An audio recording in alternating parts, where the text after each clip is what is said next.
คำว่าคนไทยมาขอเจ้าบ่แม่นบ่เราก็ว่ามาขอค่อยมาแต่ว่าค่อยบ่พร้อมแล้วก็บ่ได้ฮู้จักกับลาวซ้ำแสดงว่านุ่มไทยใจเกินร้อยเนาะบ่ได้ล่มบ่ได้จีบชาวเลยมาขอเลยเขาให้เจ้าเท่าไหร่บ่ให้เลย บ่ให้เลย เสียเวลาป้าให้อีกค่อยว่าค่อยบ่ยังบ่อยากมีผัวในใจค่อยหันอยากมีอยู่แต่ว่าค่อยตัวน้ำเราค่อยบ่อยากมีผัวนะอยากได้เจ้าโทมือเป็นแม่ชีเลือดนี่ทุกคนต้องจีบเด้อทุกคนเด้อต้องจีบชาวโทให้ชาวโทมากก่อนเดี๋ยวเห็นหน้าเธอเดี๋ยวเพื่อมากบ่มากแล้วเนาะชาวโทเนาะอย่างน้อยก็ต้องมา2 เทื่อ 3 เทื่อเด้อทุกคนเด้อมาจีบมาล่มมาแอนดีแท้แล้วคือมาเฮ็ดเวียกช่วยชาวโทเด้อช่วงนี้ชักเข้าให้พอช่วงดำหน้านี่มาไถหน้าพร้อมชาวโทเจอขบวนขันหมากจากฝั่งไทยที่บ่เคยพบก็เคยพบทั้งชาวโททั้งเฮาเอ้าหนุ่มไทยเฮ็ดแล้วบาดนี้เด้อทุกคนเด้อช้างประวัติศาสตร์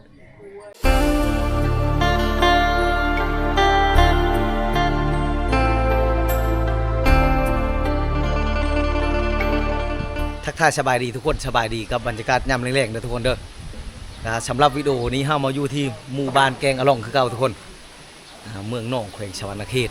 เป็นบ้านของชาวโทเด้อทุกคนเด้อเฮามาเบิ่งวิถีชีวิตของชาวโทคือเก่าทุกคนบรรยากาศยามแรง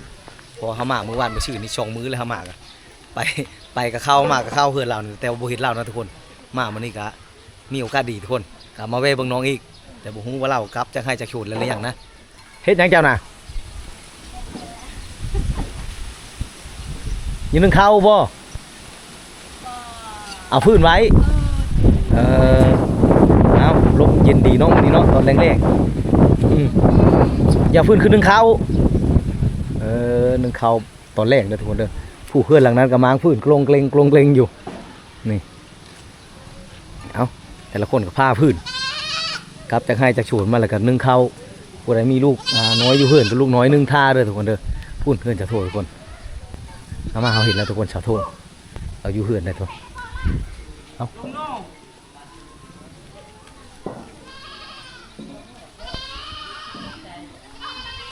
เด็กเบาตามาก้อนแล้วทุกคนได้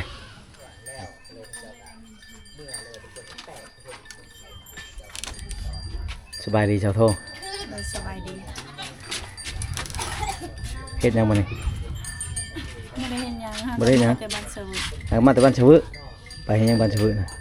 พี่สอยซักเขาให้แต่ว่าฝนบ่ได้ตกก็เลยเมื่อถ้าฝนตกบ่ซักเขาให้กะไปซักเขาให้ช่วยเนาะจะมาเฮือนผัวอยู่บ้านชาวเนาะทุกคนน้องไปซักเขาให้ช่วยเด้อแต่บ่ได้ซักแค่มันบอกแสดงว่าเจ้าช่วยโอกาสไปล่มผู้บ่าวบ้านชาวบ่ได้ไปล่มเนาะคิดว่าช่วยโอกาสไปล่มผู้บ่าวบ้านชาวมีอยู่บ่ผู้บ่าวไปล่มเจ้าไปนอนทุกคนจะขึ้นประมาณ5 คืนโอ้ว่าบ่ผู้ชาวแขกไปนี่ผู้บ่าวต้องตอมเลยสาวโทเขาสาวคนดังสาวงามประจำหมู่บ้านแกงกะล่องก็ได้ยินข่าวเขาว่าเจ้าสิเอาผัวบ่นั่นโมเมนต์ใช่เขาว่าเขามาขอเจ้าแม่นบ่โมเมนต์เขามาจังซั่นบ่ฮู้คือกันบ่ฮู้เขาว่าคนไทยมาขอเจ้าบ่แม่นบ่เราก็ว่ามาขอค่อยมาแต่ว่าค่อยบ่พร้อมแล้วก็บ่ได้ฮู้จักกับลาวซ้ำบ่ฮู้จักคนไทยคือคนไทยเนาะคนไทยนะคนไทยอยู่ๆแล้วก็มาหาค่อยมานำค่อยไปฮอดบ้านสูเขามานำเจ้า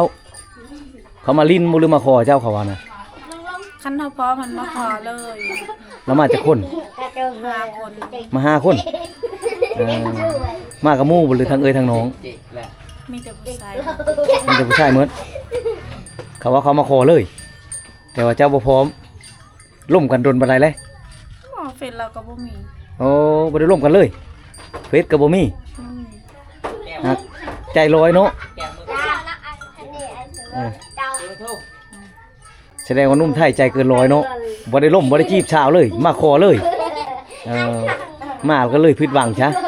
คือผู้ชาวปฏิเสธเป็นไปบ่ได้แล้วเนาะนางเนาะบ่ได้ล่มบ่ได้มักฮักกันเนาะเอาทุกคนก็คือถ้าหากว่าคือชาวโทว่าจะได้ผัว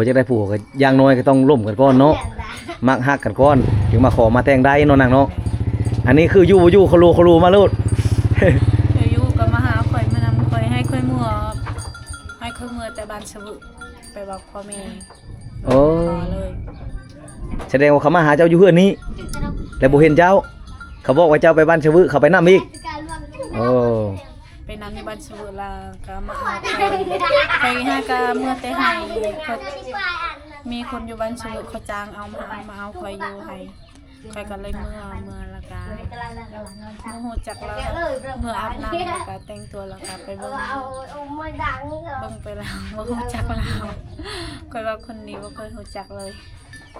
แสดงว่าเจ้าคนนี้เจ้าบ่เคยฮู้จักแต่ว่าเราฮู้จักเจ้า เราเห็นในหู เราเห็นในรูปคือทีมงานเฮามาถ่ายนั่นแหละเนาะทีมงานยูทูบเบอร์เฮามาถ่ายเราก็ติดตามตามนั้นแหละ บ่แม่รูปที่มีนมไทยมาหาคอยตลอด2คนพอดีเราถ่ายเอารูปเขาอยู่ในนี่ อืม เราก็เลยแบบบอกส่งให้ใครผู้ใครหันแล้วส่งให้คนที่ว่ามักคอยหันหรือว่าคนในบ้านเมืองคือบ้านเมือง มาทางทบิดเจ้าเห็นเจ้าบ่ได้ว่าโอ้โลอหลีอายุจักปีตามเบิ่งเท่าเตอบ่ เราบ่อยากลงจากรถเลย บ่จักลงจากรถเลยบ่แม่นเรามาจีบเจ้าบ่เราเอาตังค์มาขอรถจังจะเอามาเป็นเมียรถ เราว่าคันค่อยมักเจ้าคันค่อยมักเขาหันเราก็เลยว่าให้ค่อยเมื่ออยู่บ้านของค่อยนี่ค่อยอยู่บ้านเชวุเราก็มาบอกพ่อแม่ของค่อยถ้าถูกใจแล้วก็ค่อยมักเขาแต่เขาก็สิมามันเลยแล้วก็สิแบบไปอีกมื้อนะหันสิแต่งเลย แสดงว่าเขาสิมั่นมื้อเขาสิขอมื้อนั้นเลยคันว่าเจ้าพร้อมนะแสดงว่าเขาเตรียมตัวมาขอเจ้าอย่างดีเนาะ เราบ้านมีแต่ไอ้น้องเรา เรามาทั้งอ้ายทั้งน้องเราทั้งหมดเหรอวะอ้ายน้องเราทั้งหมดแสดงว่าเราจริงใจกับเจ้าได้เจ้าก็บ่มักเนาะ ข่อยบ่ฮู้จักเรา แม่นแล้วเนาะบ่เคยเห็นกันจักเทื่อเด้อทุกคนเด้อคือกรณีแบบนี้เนาะอยู่บ่อยู่แล้วมาใช่แล้วเว้าจะขอโลดฮับบ่ได้คือกันแล้วเนาะชาวโทเนาะตั้งตัวบ่ติดคือกันเนาะทุกคนคันว่าสิฮักสิมักครั้งแน่ก็ต้องโทรล่มโทรจีบครั้งแน่เนาะอย่างน้อยก็ได้เว้ากันได้เห็นหน้ากันก่อน2เทื่อ3เทื่อหรือว่ามาหากันก่อนแห่งดีเนาะอันนี้มาแล้วใช้คำว่าจะขอจะเอาเป็นเมียโลดชาวโทก็เลยตั้งตัวบ่ถึกเด้อทุกคนได้โอ้จนเขาจะจ้างคนไปนำเอาเจ้าอยู่ให้จ้างเท่าไหร่ บ่ฮู้นำเราก็300,000แต่ว่ามีแต่เราให้100,000 จ้าง300,000 แต่สุดท้ายเราให้100,000 โอ้ตอนบอกตกลงราคากันว่า300,000กีบมันเอาเงินให้แท้100,000หลังจากนั้นแล้วเจ้าก็จนมาแต่ให้ป้าเวียกแม่นบ่วันนี้เขาให้เจ้าเท่าไหร่บ่ให้เลย บ่ให้เลย เสียเวลาป้าให้อีก ขนมทงหนึงก็บ่มี ขนมถุงนึงก็บ่มีโอ้สาวโทก็บ่ได้กินขนมน้ำก็บ่มีข้อก็แห้งแล้วหมดน่ะเนาะเอาทุกคนยากบ่ยากก็คือต้องให้ค่าเสียเวลาได้อย่างน้อยเนาะคือไปเอามาอยู่ให้อยู่โชนข้างแน่ปกติก็คือน้องก็อยู่ให้อยู่โชนก็จนไปนำเอาอยู่โชนก็บ่แม่นว่าอยากได้แต่เงินเด้อทุกคนเด้อคือกรณีเขาก็เวียกเด้ยากบ่ยากก็จัก100,000 200,000ซะเนาะแต่ผู้นั้นก็ยังตู้แม่นบ่ว่าสิให้300,000แล้วให้100,000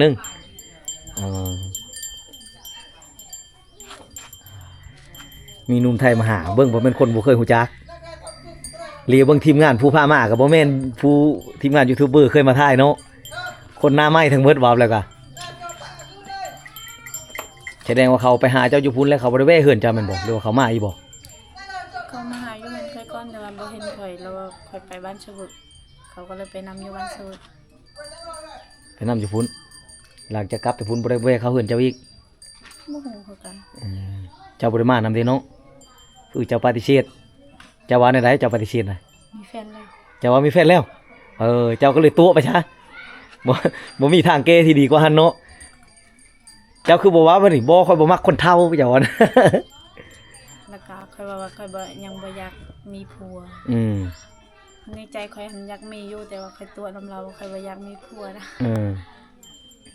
แม่นนะทุกคนเลยเจ้าทั่วก็เลยใช้อันข้ามขี้ตัวจะใช้เลขกดหน่อยนึงซะเราว่ามีแฟนแล้วเราว่ายังบ่ยังมีผัวอีกในใจยังมีอยู่หากแต่ว่ามาเจอกรณีนี้ฮับบ่ได้เนาะฮับบ่ได้ก็คือบ่แม่นติแนวอื่นเด้อทุกคนเด้อติที่ว่าบ่ได้ร่วมกันบ่ได้ฮู้จักกันจะคนมาแต่ชายยาจะคนดีบ่ดีเนาะ ยังบ่ทันฮู้จักว่าฐานะครอบครัวอยู่ไสจังหวัดใดบ้านใดเมืองใดยังบ่ฮู้แม่นบ่มาแล้วว่าอย่าขออย่าเอามาเป็นเมียโลดแบบนี้ก็มีคนเฮาเนาะงงคือกันแล้วเฮาก็ได้หลายคนเคยเจอบ่ในแบบนี้เนาะมีแต่ชาวโทผู้เดียวก็บ่จักเจอกรณีแบบนี้หรือว่า FC หลายคนก็เคยบ่ทุกคนแบบนี้คอมเมนต์มาได้เด้อทุกคนเด้อเห็นดีนำชาวโทบ่หรือว่าชาวโทคิดผิดบ่หรือว่าชาวโทคิดถูกสมควรให้ชาวโทเอาบ่คอมเมนต์มาได้เด้อทุกคนเด้อบอกกันได้เด้อแต่สำหรับตัวอ้ายว่านี่ถูกแล้วจะปฏิเสธนั่นน่ะเฮายังบ่ฮู้จักเขา เฮ็ดของเราก็บ่มีบ่ได้ฮู้จักเราเลยน้องก็ตกใจคือกันอยู่ๆก็มีเรามาหาบ่แม่นมาจีบมาลิ้นเนาะแต่ก็คนไทยเคยมาหาเจ้านี่คือเขามาจีบมาล่มก้อนเนาะโทรพร้อมเนาะแชทพร้อมแชทก็บ่แชทโทรก็โทรมาหามาขอโลดนะเอาอ้ายเอาน้องมาขอโลดดีแล้วบ่เขาบ่แห่ขบวนมาแต่ไทยผู้แฮงเต็กเจ้าตกใจกว่านี้แบบใดก็มีทุกคนเจอกรณีชาวโทเนี่ยเอ้าหนุ่มไทยก็เฮ็ดเลยเฮ็ดจนชาวโทตั้งรักบ่อยู่ห้ามบ่ได้ชาวโทว่าถึงว่าสิฮักหนุ่มไทยซำใดก็ห้ามบ่ได้เนาะบ่แม่นเจ้าติเราเท่าบ่น่ะ บ่แต่ว่าบ่ฮู้จักลาว บ่ฮู้จักเนาะร่วมกันโดนบ่อยู่หั่นหรือว่าบ่ได้โดนปานใด บ่ได้เดินปานใด อืม เราก็เว้าอยู่เราเว้าแต่ค่อยบ่ได้ตกลงอิหยังกับเราเราเว้าอิหยังค่อยก็บ่ได้ตกลง ไปบ่เป็นคือกันแหละเจ้าก็ได้ข้อยก็บ่ได้เว้าแต่บ่ได้เว้าแต่เจ้าแล้วสำหรับข้อยก็ไปบ่เป็นคือกันแล้วหมู่มาปะโลจะไปเว้าแบบนั้นโลดซ้ำจักสิเว้าไปจังได๋จักสิเปรียบใช่หยังแหละตันจุลูอยู่แล้วคิดหยังบ่ออกเลยเนาะเห็นว่าจักได้ผู้แห้งก็บ่ปานนั้นแล้วเนาะชาวโทเนาะยากบ่ยากก็ต้องได้คุยกันก่อนทุกคนให้มักฮักกันก่อนคนเฮาน่ะคันว่าได้ร่วมกันนี่ต้องมักนะเนาะเรื่องหน้าตาดิบ่เกี่ยวแม่นบ่ เดียว ที่แต่บอลบ่ได้ล่มนี่ก็มีหลายคนได้ทุกคนเอาคันผู้ใดมั่งฮักชาวลาวก็เด้อทุกคนเด้อบางคนก็คอมเมนต์อ้างแต่อยากมาแต่งมาขออย่างเดียวคันมาแต่งมาขอก็แบบนี้แหละทุกคนคนละนี่คือชาโทนี่แหละผู้ชาวฮับบ่ได้ดอกทุกคน ยาน ยานยาบ่ยากก็ต้องฮู้จักกันทางนี้ก็ต้องฮู้จักฐานะทางนั้นครอบครัวทางนั้นเป็นจังไดอยู่บ้านใดเมืองใดทางนี้ทางนั้นก็ต้องฮู้จักทางนี้เนาะ เราก็ต้องไป2-3เทื่อ ตอนนี้ หาก็ไปนี่ ทางก็ไปนี่ แล้วก็บ่เคยเห็นซ้ำเคยก็บ่มี ว่าไปยังแต่นุ่มไทยคันนุ่มลาวคือเขากันก็บ่เอาเนาะตัวอย่างก็มีคนเมืองนอกมานี่มาขอเจ้าเลยเจ้าสิเอาบ่จ้ะบ่เอาเนาะบ่ฮู้จักบ่ได้มากันบ่ได้ทุกคนคันคือจังให้อยากได้เจ้าโทมือเป็นแม่สีเลือดนี่ทุกคนต้องจีบเด้อทุกคนเด้อต้องจีบชาวโทให้ชาวโทมากก่อนต้องบำรุงชาวโทให้ชาวโทตุ้ยพร้อมเด้อทุกคนเด้อชูมือนี่ฮู้ชึกว่าร่างกายของน้องนี่จ้อยลงได้น่ะ บ่มีอาหารกิน บ่มีอาหารกินอดข้าวจนจ้อยโอ้โหค่อยว่าเจ้าบ่สบายว่าเจ้าจะเป็นพญาติอย่างใดหนึ่งเจ้าบ่ได้ไปกวดบ้างบ่ตั้งแต่พุ่นมันบ่เจ้าเป็นบ่สบายนะแล้วก็กระตูเจ้าก็ลงเลยแล้วค่อยเบิ่งได้ดีแล้วมันบ่ดีนะทางบ่ตุ้ยขึ้นเลยเอาทุกคนคันผู้ใดอยากจีบชาโทก็บำรุงเราให้เราตุ้ยก่อนเด้อทุกคนเด้อน้ำหนักลงเท่าไหร่เดี๋ยวนี้ ซ้ำ44ล่ะ น้ำหนักซ้ำเก้าหากระตูเจ้าจ้อยได้คอยเบิ่งแก้วในหน้าตาเจ้าจ้อยลงได้แต่เก้าเจ้าตุ้ยกว่านี้ ถ้าก็ขึ้นบ้านสูบไปเฮือนเลยก็บ่มีหยังกินข้าวก็บ่หลายฮะก็สั่งให้อีกขึ้นผู้ ขึ้นอยู่ผู้ บ่เห็นกินในชาวพันเนาะกินข้าวก็บ่หลาย กินบ่แซ่บ กินข้าวบ่แซ่บนุ่มไทยมาฮักล่ำแบบนี้อีกเนาะแห้งติ๊ก น้องก็ย้านคือกัน ยานเจ้าบ่ได้คิดเสียดายบ่อย่าว่าแบบเขามือโอ้ยเสียดายเดิตัดสินใจผิดแล้วนะบ่ได้คิดเนาะ บ่ได้คิด น้องย้าน ยานแล้วเนาะจักมู่เอาไปแนวใดเนาะจักเอาไปขายจักเอาไปเป็นลูกเป็นเมียเนาะชาวโทเนาะชาวโทตั้งรักบ่ถึกเลยพ่อแม่เจ้าก็ฮู้บ่ว่าผู้บ่าวมาขอนะ โอ้โห ฮู้เนาะ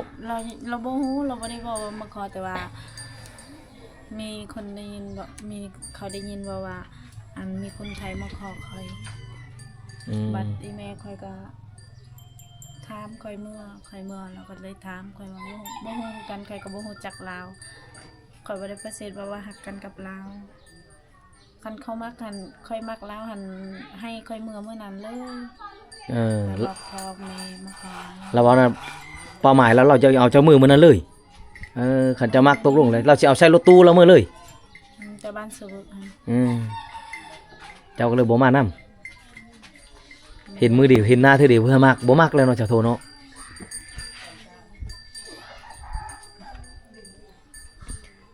อย่างน้อยก็ต้องมา2เทื่อ3เทื่อเด้อทุกคนเด้อมาจีบมาล่มมาแอนดีแท้แล้วคือมาเฮ็ดเวียกช่วยชาวโทเด้อช่วงนี้ชักเข้าให้พอช่วงดำหน้านี่มาไถหน้าพร้อมเฮ็ดหน้าแม่นบ่ปีนี้นะ บ่มีรถ บ่มีรถเนาะ แล้วบ่มีเงินจ้างเขา บ่มีเงินจ้างเอาทุกคนถ้าผู้ใดจะจีบชาวโทนี่คือมาดำหน้าช่วยเด้อทุกคนใครจะได้ใจชาวโทเด้อดำหน้าช่วยลาวไถหน้าช่วยหรือว่ามาจ้างให้ชาวโทแห่งดีให้ชาวโทเฮ็ดเวียกน้อยๆคันเรากลับมาอีเทื่อที่2นี่เป็นอะไรยันเราบ่มาแล้วจะโตว่านั่นแหละนะจะตอบนั่นแหละเนาะยันไปเลยแล้วหนีไปหาทางใหม่แล้วล่ะก็เราไปเป้าหมายใหม่อีกแล้วเจ้าบ่มีฮูปมีหยังล่ะบ่อย่าว่ามีฮูปมีหยังล่ะอยู่เบิ่งอยู่ข่อยก็บ่เห็นเราติดต่อทางทีมงานเฮาเนาะเจ้าบ่ได้ถามเบิ่งบ่ว่าเจ้าฮู้จักข่อยนำไผติดต่อทางไผนะ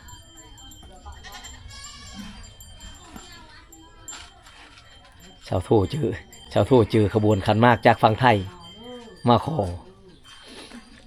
ตั้งตัวนำบ่ทัน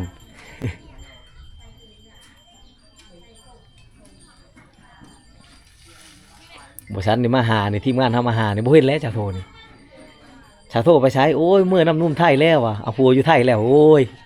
ได้ดีป้าอายแล้วอีหล่ะ คนมาฮอดนี่เขาว่าชาวโทมีคนมาขอโอ้คนตกใจหมดไผข่อยว่าเขาไปแฮงว่านุ่มไทยอีกบ้าผู้ใดอีกนุ่มไทยมาขอมาแล้วบ่แม่นมาลักเอาอันนี้ช้ำจะลักเอาแล้วนี่นะ มันเขาจะลักพาตัวจะบ่ชาวโท ก่อน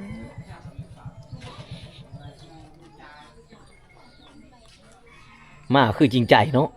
เบิ่งนี่มาขอมาหยังมาเพราะบ่ได้ของฝากของต้อนมันหยังก็บ่มีชาวโทป้าเวียกมาหาเงินอัน ดำ100ก็บ่ให้ดำ100 บาทกะโอ้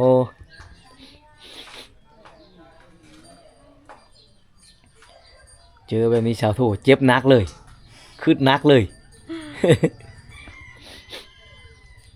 มันเจอเธอหนึ่งเลยเธอหน้ายังชิมีอีกเจ้าหนุ่มไทยมาหาเจ้าเคยเลยได้หลายคนเลยได้หนุ่มไทยมาหาเจ้ามาแต่ก้าวบนนี้ทีมงานพามาเนาะหูจักแด้แมันบอกเคยแชทเคยอย่างเคยล่มกันแด้ได้ทุกคนได้คือมาแต่ก้าวก็เคยฟังเงินฟังอย่างให้น้องแด้ตอนนั้นตอนเขาพอทันได้มาก็จีบกันล่มกันพอแห้งแล้วเนาะจังมาเยี่ยมมายามถามข้าวมาลิ้นมาหูถึงว่าบ่ได้มักได้ฮักกันถึงว่ามาเห็นตัวจริงแล้วคันว่าบ่มักกะเป็นหมู่เป็นคู่เป็นเอ้ยเป็นน้องก็ได้เนาะฮักแพงกันคือบ่ได้ฮักกันคือบ่มักกะติดต่อกันได้คือเก่าอันนี้มาแล้วค่อยจะขอเจ้ามือเป็นเมียโหขมั่งเลยชาวโทหลังจากนั้นหลังจากเจ้ามาแล้วแม่เจ้าฮู้แม่นบอกว่าเขามาขอเจ้านะแม่เจ้าวันนั้นได้ป่ะนี่เราว่าให้เอาบ่เราก็บ่พร้อมเหมือนกันแล้วเนาะลูกบ่มักลูกว่าบ่ฮู้จักบ่สิให้เอาเนาะบ่ได้เลยซ้ำบ่นำบ่มือต่างประเทศอีกทุกคนมาต้องมาร่วมกันครั้งแน่เลยครับมาถึกตองครั้งแน่เนาะมาถึกตองเฮ็ดตามระเบียบกฎหมายครั้งแน่ก็ถือว่าชาวโทนี่เต็มใจแล้วคาดว่าอันนั้นก็อยากได้มันบ่พัวนะอยากได้แต่ว่าถ้ามื้อหน้ามีผู้คนบ่ฮู้จักมาขออีกเด้สิเอาบ่บัดนี้บ่เอาคือเก่าบ่เอาเลยเนาะชาวโทเนาะคนบ่ฮู้จักคนมาขอนี่บ่ได้เลยชาวโทยอมรับบ่ได้เลยทุกคนเด้อ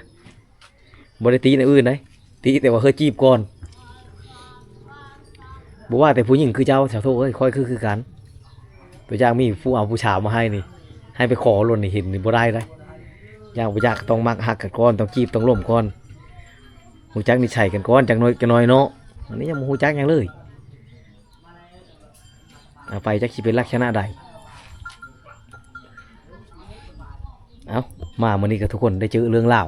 สิ่งที่แปลกๆสิ่งที่บ่เคยได้ยินก็ได้เคยได้ยินสิ่งที่บ่เคยพบก็ได้เคยพบทั้งชาวโททั้งเฮาเอาหนุ่มไทยเฮ็ดแล้วบาดนี้เด้อทุกคนได้สร้างประวัติศาสตร์ให้ชาวโทตกใจ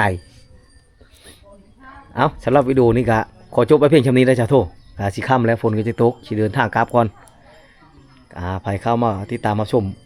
วิดีโอนี้ตั้งแต่ต้นจนจบก็ฝากกดไลค์กดแชร์กดติดตามเพื่อเป็นกำลังใจให้เฮาเฮ็ดคลิปต่อไปใครมีความคิดเห็นอย่างไรก็คอมเมนต์ไว้ใต้คลิปนี้เด้อทุกคนเด้อเอาไปก่อนเด้อนางเด้อกลับก่อนบ๊ายบายเอาไปก่อนเด้อทุกคนเด้อ